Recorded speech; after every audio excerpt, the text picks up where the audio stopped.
ಏನವ? ನಂಗೆ ಕೆಲಸ ಸಿಕ್ತಪ್ಪಯ್ಯ. ಹೌದೇನವ? ಹೌದು, ದೊಡ್ಡ ಕಂಪ್ನಿ, 20,000 ರೂಪಾಯಿ ಸಂಬಳ ಅಂತೆ. ಚೆನ್ನಾಗಿರೋ ಒಳ್ಳೇದಲ್ಲಿ. ನನ್ ಬಂಗಾರ, ನನ್ನ ಜಾಣೆ. ಮಗಳೇ, ನಿಂಗೆ ವಿಷಯ ಹೇಳ್ತೀನಿ ಕೇಳು. ಹೊತ್ತಾರೆ ನಿನ್ಗೋಸ್ಕರ ಒಂದು ಗಂಡು ನೋಡಿದ್ದೀನಿ. ಸಂಜೆ ಹೊತ್ತು ಬರ್ತಾರಂತೆ. ಬೇಗನೆ ಕೆಲಸ ಮಾಡಿ ರೆಡಿ ಆಗಮ್ಮ. ಆಯ್ತಪ್ಪಯ್ಯ. ಹೋಗಮ್ಮ. ಶಾಸ್ತ್ರ. ಹಲೋ. ಹೇಳಿ ಗೌಡ್ರೆ. ಪುರೋಹಿತ್ರೆ, ಗಂಡಿನ ಕಡೆಯವ್ರು ಬಂದ್ರಾ ಇಲ್ವಾ? ಬಂದಿದ್ದೀವಿ ಗೌಡ್ರೆ. ಬನ್ನಿ ಬೇಗ ಬನ್ನಿ.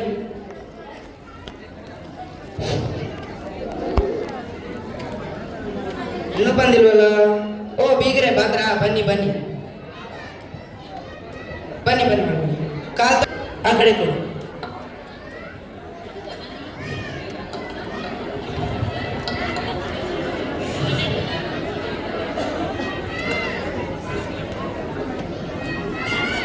ಸೌಕರ್ಯ ಟೀ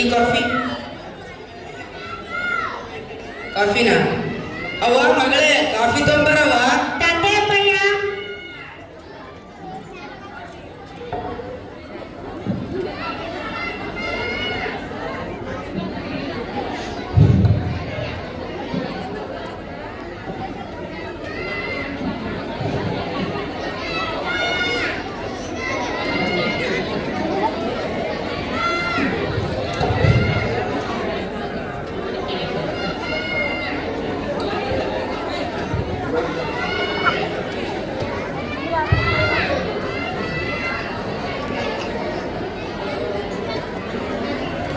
ಮಾಡಿದ್ದು ತುಂಬಾ ಚೆನ್ನಾಗಿತ್ತು. ನನ್ ಮಗಳು ಮಾಡಿದ್ದು. ಯಾಕವ್ವ ಸುಳ್ಳು ಹೇಳ್ತ್ಯಾ? ಇದು ನಮ್ಮ ಅಮ್ಮ ಮಾಡಿದ್ದು. ಏನ್ ಮಗ, ಹುಡುಗಿ ಹೋಗಿದ್ದಾಳ? ಹುಡುಗಿ ಪುರೋಹಿತ್ರೆ, ಗಂಡಿನ ಕಡೆಯವ್ರು ಅಂದ್ರಲ್ಲ, ಒಂದು ದಿನ ಮತ್ತು ಒಳ್ಳೆ ಒಂದ್ 3 ದಿನ ನಿಶ್ಚಿತಾರ್ಥ ಮಾಡಿ ಮುಗಿಸ್ರಲ್ಲ. ಆಯ್ತು ಗೌಡ್ರೆ. ನೋಡಿ ಒಂದ್ ಸ್ವಲ್ಪ.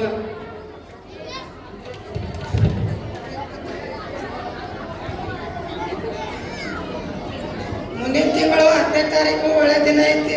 ಆ ದಿನವೇ ನಿಶ್ಚಿತಾರ್ಥ ಮಾಡ್ಬಿಡಿಯಲ್ಲ. ಆಯ್ತು. ರೀ, ಕೊಡೋದು ತಗೊಳ್ಳೋದು ಏನು ಇಲ್ವಾ ಕೇಳಿ? ಓ ಗೌಡ್ರೆ, ನಿಮ್ಮ ಹತ್ತಿರ ಒಂಚೂರು ಮಾತನಾಡ್ಬೇಕಿತ್ತು. ಬನ್ನಿ ನಡ್ರಿ. ಏನ ಮಾತಾಡ್ಬೇಕಂದ್ರಲ್ಲ? ಅದೇ ಗೌಡ್ರೆ, ನಮ್ಮ ಹುಡುಗ IAS ಆಫೀಸರ್. ನಿಮ್ಮ ಹುಡುಗಿಯನ್ನು ಕೊಟ್ಟು ಮದುವೆ ಮಾಡ್ತೀಯಲ್ವಾ? ಅವನಿಗೆ ಬೆಂಗಳೂರಿನಲ್ಲಿ ಅಪಾಯಿಂಟ್ಮೆಂಟ್ ಇದೆ. ಕೆಲವೊಂದು ವಸ್ತುಗಳು ಬೇಕು, ಕೊಟ್ರು ಚೆನ್ನಾಗಿತ್ತು. ಏನು ವಸ್ತುಗಳಪ್ಪ? ನಮ್ಮ ಹುಡುಗ IAS ಆಫೀಸರ್. ಅವನಿಗೆ ತಿರುಗಾಡಲು ಒಂದು ಕಾರು ಬೇಕು, ಊಟ ಮಾಡಲು ಡೈನಿಂಗ್ ಟೇಬಲ್ ಬೇಕು, ಫ್ರಿಡ್ಜ್ ಬೇಕು, ಮತ್ತು ವಾಷಿಂಗ್ ಮಿಷಿನ್ ಬೇಕು, ಎಲ್ಲ ಬೇಕು. ಗೌಡ್ರಿ, ಹಿಂಗ ಅನ್ಬೇಡ್ರಿ. ನಮ್ದು ಬಡ ಕುಟುಂಬ, ನಮ್ದು ರೈತರ ಕುಟುಂಬ. ಇರೋ ಒಬ್ಬಕ್ಕ ಹೆಣ್ಮಗಳ, ಆಕಿನ ಸಲುವಾಗಿ 2 ಎಕರೆ ಆಸ್ತಿ ಅದ. ಅದನ್ನ ಪೂರ್ತಿ ನಿಮ್ಮ ಹೆಸರಿಗೆ ಮಾಡ್ತೀನಿ, ಸ್ವಲ್ಪ ನೋಡ್ರಲ್ಲ. ಹಂಗೆಲ್ಲ ಹೇಳ್ಬೇಡ್ರಿ ಗೌಡ್ರಿ. ನಮ್ಮ ಹುಡುಗ IAS ಆಫೀಸರ್. ಕ್ಯೂನಲ್ಲಿ ನಿಂತವ್ರೆ ಹುಡುಗಿಯವರು ಸಿಗುತ್ತಾರೆ, ನಿಮ್ಮ ಹುಡುಗಿಗೆ ಯಾರು ಸಿಗೋದಿಲ್ಲ. ಹಂಗೆ ಹೇಳ್ಬೇಡ್ರಿ, ನಾವೆಲ್ಲ ಅರೇಂಜ್ ಮಾಡ್ತೀವಿ. ಈ ಸಂಬಂಧದಲ್ಲಿ ಒಂದು ಕಡಿಮೆ ಹೆಚ್ಚಾದರೆ ಇಂಥ ಸಂಬಂಧ ನಮಗೆ ಬೇಡ. ಏನಾಗಲ್ರಿ, ನೀವು ಟೆನ್ಷನ್ ತಗೊಳ್ರಿ, ಎಲ್ಲ ಅರೇಂಜ್ ಮಾಡ್ತೀನಿ. ಆಯ್ತು, ಹಾ ಸರಿ ಬನ್ನಿ ನಡ್ರಿ.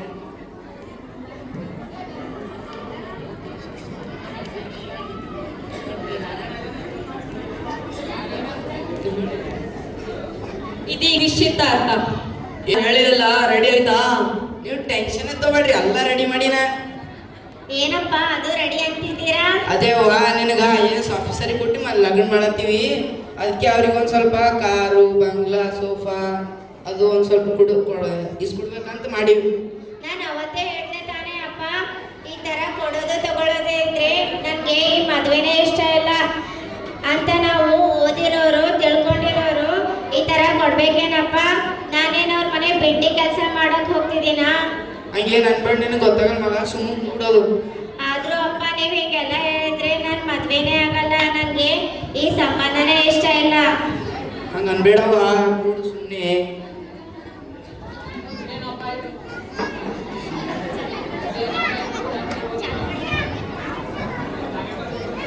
ನಾನು ಓದಿರೋನು, ವರದಕ್ಷಿಣೆ ತಗೊಂಡು ಮದುವೆ ಆಗೋ ಅಂದ್ರೆ ನಾನು ಮದುವೆನೇ ಆಗೋಲ್ಲ. ಸಾರಿ ನಿಮ್ಗೆ. ವರದಕ್ಷಿಣೆ ಇಲ್ಲದ ಮದುವೆ ಒಪ್ಪಿದ್ದೀರಾ? ನನಗೆ ಈ ಮದುವೆ ಇಷ್ಟ. ಮಗ ಸುಮ್ಮನಿರು, ಇದು ದೊಡ್ಡರ ವಿಷಯ. ನೀ ಸುಮ್ಮನೆ ನಡಬರ ಬರಬೇಡ, ಸುಮ್ಮನೆ ಕುಳಿಕೊಳ್ಳು. ಈ ಮಕ್ಕಳ ಒಪ್ಪಿಗೆ ಮೇಲೆ ನಾವೇನ್ ಮಾಡೋಣ? ಏನು ಮಾಡಕ್ಕಾಗಲ್ಲ.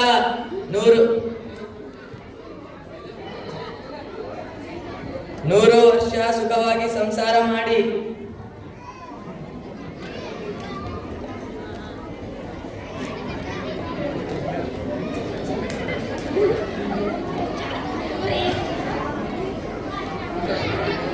ತಗೋಬೇಡಿ, ವರದಕ್ಷಿಣೆ ತಗೋಬೇಡಿ.